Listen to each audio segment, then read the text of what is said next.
Si tu es né dans un mariage où ta mère a volé le mari d'autrui pour que tu puisses naître, c'est vrai que c'est ton papa, mais ta maman n'est pas sa femme. Quand tu réfléchis avec un homme intelligent, tu deviens intelligent. Maintenant, si tu réfléchis avec le Dieu de toute intelligence, tu deviens quoi? Si tu pries, tu ne deviens pas intelligent, tu ne pries pas bien. Tu pries dans la religiosité. Ringaramaya. Sois le Gédéon dans ta famille où tu changes les choses et tu engendres maintenant une génération de destructeurs des idoles.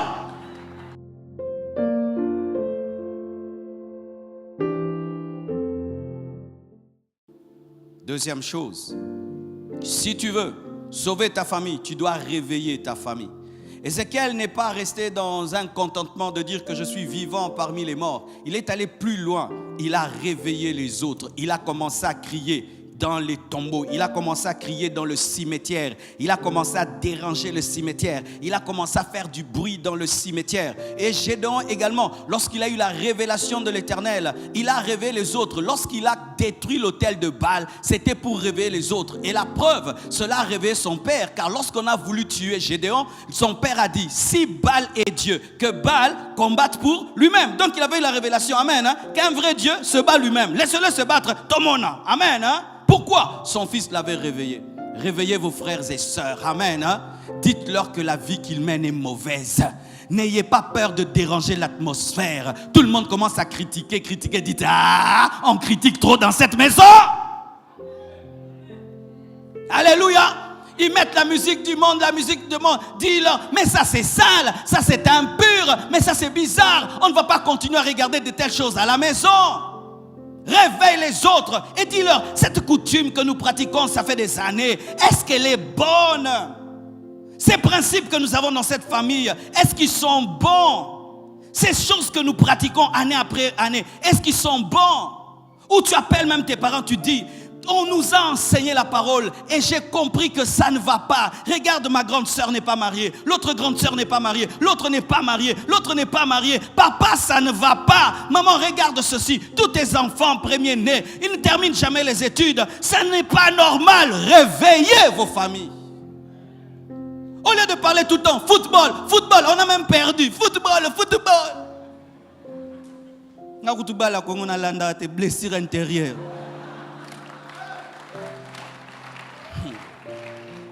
Oui, vous parlez football, politique. Vous serez désespérés. Réveille ta famille. Dis-leur nous devons prier. Dis-leur nous devons chercher Dieu. Dis-leur nous devons donner dans l'église. Nous devons servir Dieu. Une bonne famille n'est pas comme ça. Réveillez les autres. N'ayez pas peur de déranger. N'ayez pas peur de briser l'atmosphère et de corriger les choses. N'ayez pas peur. Réveillez les autres. Lorsque tu réveilles, tu déranges. Lorsque tu as une alarme et que toi-même tu as réglé à 5 heures du matin, ta propre alarme te réveille mais tu te fâches. Mais cette alarme te permet d'aller au travail et d'aller à l'église. Et même s'ils se fâchent, tu les permets de monter, tu les permets d'avancer, tu les permets. Ils vont se fâcher pendant un temps, mais demain ils te diront merci. Dis la vérité à tes sœurs. Arrêtez de ramener l'argent de la prostitution à la maison. Ce n'est pas normal. Dites la vérité. Dites la vérité. Je connais des filles même qui ont amené leur propre mère à renoncer au mari d'autrui. Ou quand elles ont compris la parole de Dieu et elles sont nées dans une relation d'adultère, elles ont prêché à leur maman. Maman, papa a une autre femme. Tu es en train de déranger le couple des autres. Maman, renonce à papa. Laisse papa avec sa femme. Ah, ça, ce sont des enfants de Dieu.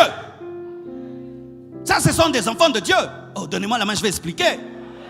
Si tu es né dans un mariage où ta mère a volé le mari d'autrui pour que tu puisses naître, c'est vrai que c'est ton papa, mais ta maman n'est pas sa femme.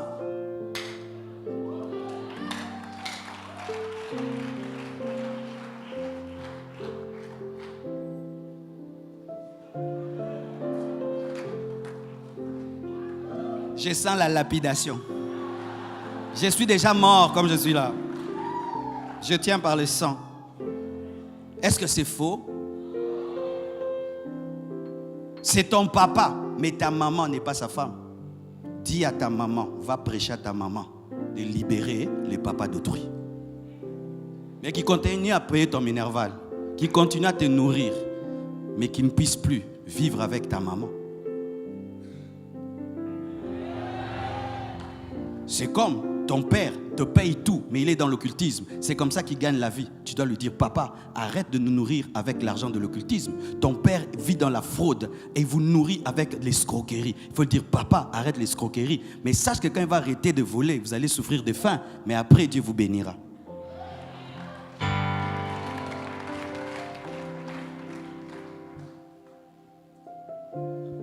Lorsqu'il y a eu le pillage au Congo, mes frères, je l'ai fait. Les gens achetaient les biens volés pour nourrir les enfants. Quand ces biens volés entraient à la maison, je ne mangeais pas. J'ai dit, je ne mange pas la nourriture du pillage. Je suis un homme de Dieu. Mon père se fâchait. Toi là, le saint ne mange pas la nourriture du pillage. Et on devait m'acheter la nourriture non volée. Ma sanctification leur coûtait cher.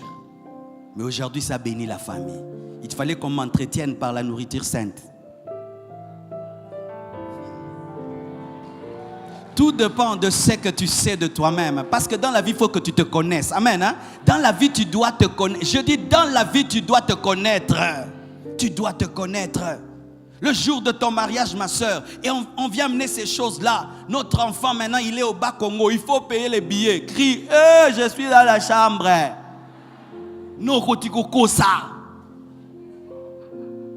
Ça, c'est quoi, même des chrétiens? Le jour qu'on veut épouser ta fille, tu dis à la fille, à la famille qui vient épouser ta fille, de donner $100 parce que l'enfant est au Bas-Congo. Et puis d'ajouter 50 parce que maintenant elle est en Chili. Et puis d'ajouter l'argent de la moto. Voleurs que vous êtes. Vous êtes des voleurs. Vous êtes des voleurs. Vous êtes des voleurs. Des voleurs. Vous faites payer des billets, des choses qui n'existent pas. Du vol. Du vol. Donne-moi la main, j'ai la colère. Vous savez combien c'est difficile aujourd'hui de se marier? On doit se marier 3 fois à la même femme. D'autres mariages, civil mariage, religieux mariage. Avec un salaire de $700. J'ai vidé ma caisse. Maintenant j'arrive là, je n'ai plus rien. Je dois trouver un $100.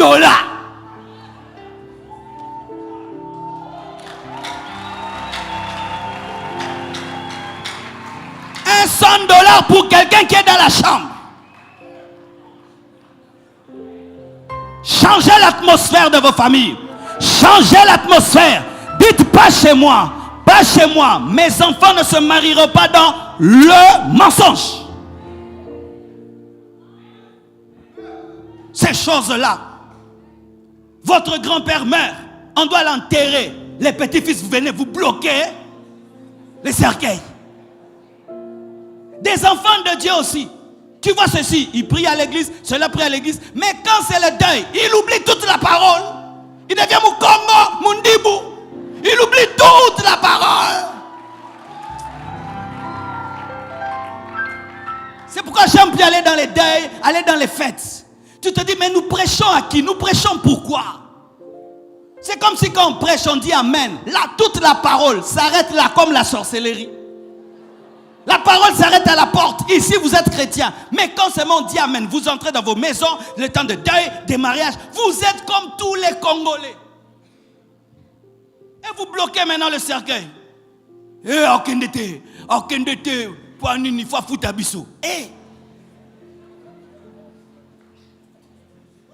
je vois même des chrétiens. Oh oui, ok. Ils veulent combien? Ils veulent combien les petits?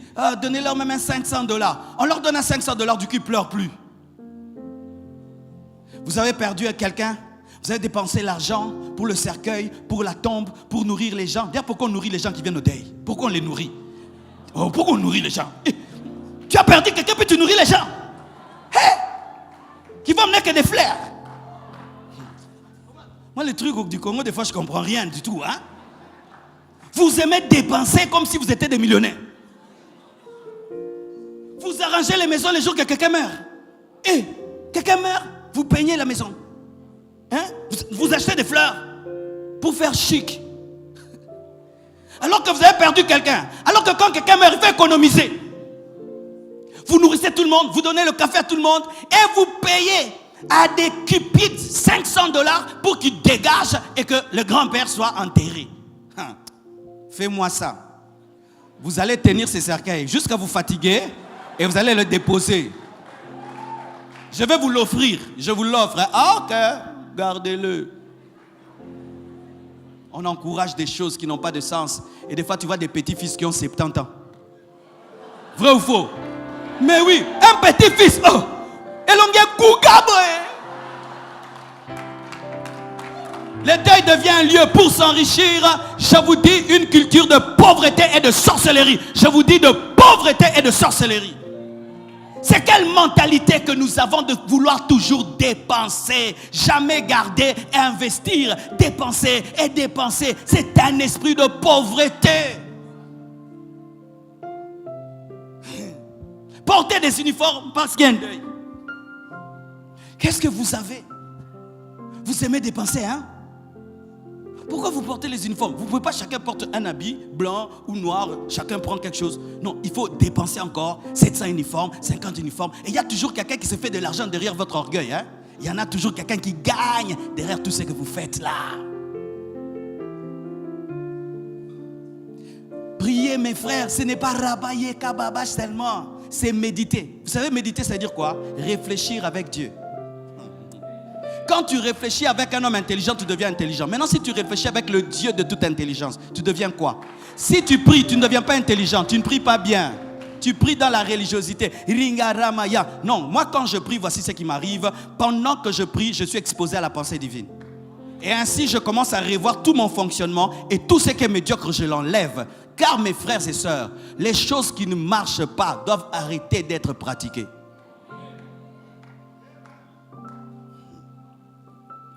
Aïe, aïe, aïe, aïe. Mais je sens que quelqu'un dit, ah, je serai le premier.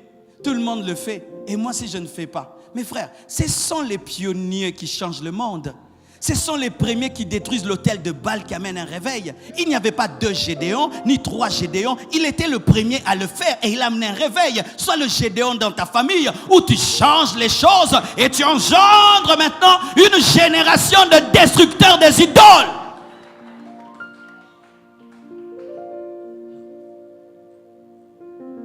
Réveillez les autres, mes frères. Prêchez l'évangile à vos frères et sœurs. C'est dommage aujourd'hui.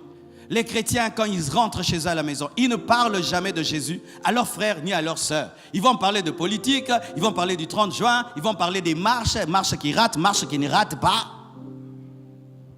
Ça, on parle.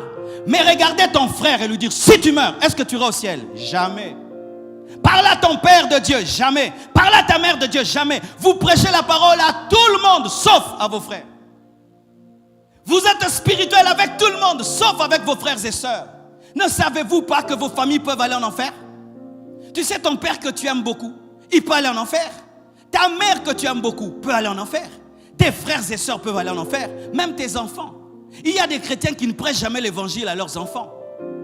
Écoutez, mes frères, lorsque tu n'as pas Jésus, tu n'as comme arme face à la destinée de tes enfants que les conseils et l'éducation. Mais lorsque tu as Christ, au-delà des conseils de l'éducation, tu as l'évangile à apporter à tes enfants. Prêchez l'évangile à vos enfants. Prêchez l'évangile à vos enfants. Dimanche passé, quand je prêchais sur l'enfer, j'étais en train de réécouter ma prédication.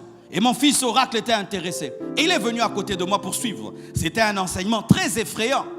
Alors quand il est venu à côté de moi, la chair m'a dit, ah, un petit enfant comme ça, écouter les choses de l'enfer, c'est pas bien, il risque d'avoir des cauchemars. Et Dieu m'a dit, laisse-le écouter.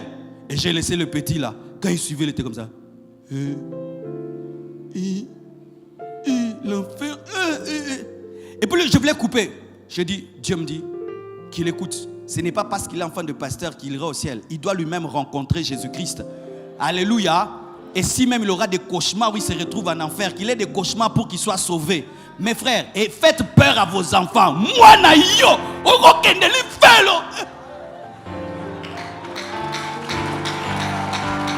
alléluia.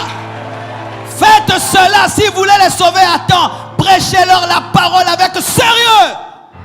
Il changera, il changera. 10 ans, il changera. 12 ans, il changera. 18 ans. Que bonne. Ton enfant ne vient jamais à l'écodime. Il ne sait même pas c'est quoi les choses de Dieu. Il ne sait même pas c'est quoi la parole. Il ne sait rien sur Dieu. Mais toi, tu grandis spirituellement. Mais quand il s'agit de tes enfants, tu les mets devant la télé, tu les mets devant la radio, tu leur donnes un laptop, tu leur donnes un téléphone, tu les exposes au monde. Mais quand il s'agit maintenant de leur transformation, tu pries que Dieu les change, alors que toi, tu ne fais rien en parole. Vous savez, les personnes que je respecte les plus dans le domaine de la parole, ce sont les enseignants de l'Écodim. Il n'y a pas plus grand enseignant de la parole qu'un enseignant de l'Écodim, parce qu'il peut enseigner à un petit enfant les mystères du royaume. Et ils prennent au sérieux des âmes faibles et fragiles et les amènent à devenir des servantes de Dieu, des serviteurs de Dieu. Lorsque j'ai eu des enfants, c'est quand j'ai commencé à respecter les moniteurs de l'Écodim, parce qu'ils pouvaient expliquer à mes enfants ce que j'arrive pas. Écoutez les questions des enfants. Qui a créé Dieu? D'où est venu Dieu? Comment tu peux dire que Dieu habite dans mon cœur alors que moi je suis petit? Donc ton Dieu est petit, hein, ton Jésus, parce qu'il habite ici. Oh, non, il est omnipotent. Omnipotent, c'est quoi? Oh, il est éternel. Éternel, c'est comment? Il a toujours été. Maintenant, avant là, c'était quoi? Parce que avant tout, il y a toujours quelque chose. Non, il n'y avait rien. Rien comment? Tu sais, c'est dur, hein? Tu sais, tu peux être un grand professeur, tu expliques les cosinus et les sinus, mais on te pose la question, qu'est-ce qui nous fait naître? Ah, fait naître. Ah, et bimeli. Que Dieu bénisse les moniteurs de l'Écodim. Que Dieu bénisse tous ceux qui s'occupent de nos enfants. Pendant que nous prêchons ici, qui expliquent à nos enfants, amenez vos enfants à l'Écodim, exposez-les à la parole. Et vous ne pouvez savoir à quel point c'est merveilleux. J'allais avec les enfants du pasteur Bishop et mes enfants les accompagner pour qu'ils voyagent. Et tout d'un coup, j'entends les enfants en train de blaguer, dire, mais les musiques des païens là, hein, ils chantent quoi là vraiment? Parce que vous savez, avec les télévisions et les publicités, entre les enfants entendent, hein, et puis ils disaient, mais ils chantent seulement. Ils chantent quoi? Ils chantent rien, mais c'est bête. Ah, j'ai dit, waouh, ils savent déjà que c'est bête. Oh Seigneur, dis encore, c'est bête. Mais moi, à son âge, c'était pilé. Mais eux, ils ne disent pas pilé. Et ils disent, ce que nous voulons, c'est toi. Yes! Ce que nous voulons, c'est toi. Très tôt, tu vas exposer ton enfant à la parole. Très tôt, il va détruire les idoles. Très tôt, tu vas exposer ton enfant à la parole. Très tôt, il va servir Dieu. Donne-moi la main. C'est seulement nous qui ne prenons pas au sérieux les enfants, mais dans la sorcellerie. On donne la sorcellerie à l'enfant, même dans le sein maternel. Mais nous, ah, ce n'est qu'un enfant, ce n'est qu'un enfant. Oh, regarde Tiji, Nintendo, Tiji, Nintendo, Tiji, Nintendo. Il sera Tendo. Nintendo, Tiji, Nintendo, Tiji, Nintendo, Tiji. Mais les païens, un enfant petit qu'il est, sorcier, tu vois un tout petit enfant. Nazana Kintoki, Nalia papa, na maman, na famille mobimba. Moi, na mukebo e malia.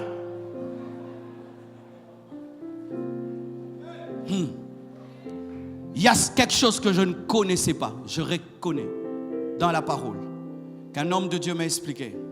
Bill Winson, lui n'a qu'un ministère que pour les enfants. Il prêche que les enfants, il tient des croisades que pour les enfants. Il réunit 250 000 enfants dans le monde.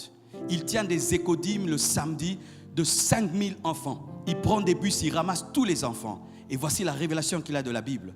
Lorsqu'il dit que Jésus-Christ a posé la question à Pierre disant, Pierre, m'aimes-tu paie mes brebis une fois? Pierre, m'aimes-tu paie mes brebis deux fois? Pierre, m'aimes-tu paie mes brebis trois fois? En soi, brebis qui est cité, c'est trois mots différents. Brebis 1, ce sont les vieux. Brebis 2, les adultes. Brebis 3, les enfants. Tu ne peux pas dire que tu aimes Jésus que si tu paies les adultes, si seulement tu paies les vieillards, si seulement tu paies les personnes matures, tu dois aussi paître les enfants. C'est pourquoi Jésus laissait les bébés, les enfants venir auprès de lui pour les bénir. Et il dit que le royaume des cieux appartient aux enfants et à ceux qui les ressemblent. Et lorsqu'il a voulu multiplier les pains et les poissons, qu'est-ce qu'il a fait? Il a pris le pain d'un enfant de l'Écodim. C'est nos églises qui méprisent les enfants. En Philippines, mes frères et sœurs, les enfants dans les codymes parlent en langue et prophétisent, donnent des paroles de connaissance. Des fois, il y a des cultes le dimanche. Ce sont les enfants de l'écodyme qui dirigent le culte et qui donnent des paroles de connaissance aux adultes. Oui, lisez le livre de Mel Tari. Mel Tari sur le réveil aux Philippines. Vous serez étonnés. Des enfants qui peuvent grimper sur des arbres spirituellement, ils tiennent comme ça, ils sont comme des ventouses, ils montent quand ils sont attaqués. Des enfants, prophètes. Bana, bokendo sakana, bokendo sakana, bana, bobima, tongito lo bama kama nzambe.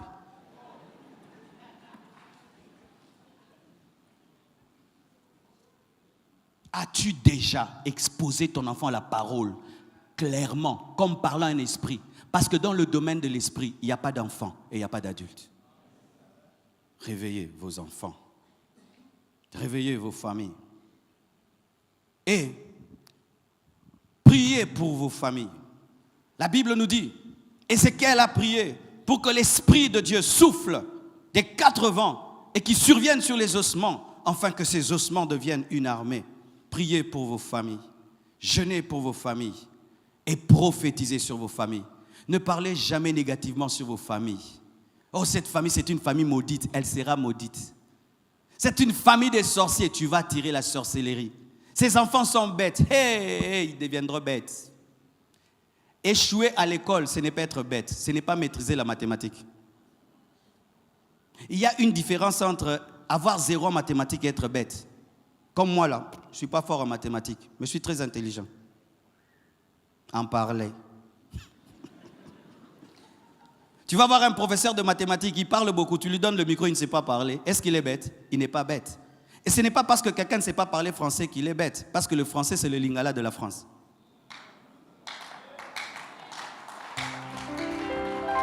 Un Quinois qui parle le lingala très bien, il est très intelligent. Maintenant, quelqu'un qui parle très bien français, ce n'est pas toujours l'intelligence. Maintenant, ton enfant étudie et il échoue en français. Tu dis tu es bête parce que tu ne maîtrises pas le français, alors que c'est un grand mécanicien qui peut te faire Ford. Ford a échoué à l'école, mais il a fait Ford. Bill Gates a échoué, mais il est Bill Gates. Il n'est pas bête, mais l'école n'a pas compris son intelligence. Mon frère, un professeur t'appelle et il te dit que ton enfant est bête. Ne le dis pas. Gueule le professeur et donne un conseil à ton enfant. Ton enfant revient de l'école et tu dis, pourquoi tu pleures? Le prof a dit que je suis bête. Dis-lui tu es intelligent. Va chercher le prof et dis-lui que ce soit la dernière fois que tu dis ça. Je ne te paye pas pour lui dire ce qu'il est. Vous laissez qu'on dise tout à vos enfants. Mes frères, une seule insulte d'un professeur, même à l'âge de 7 ans, peut détruire toute la vie d'un enfant.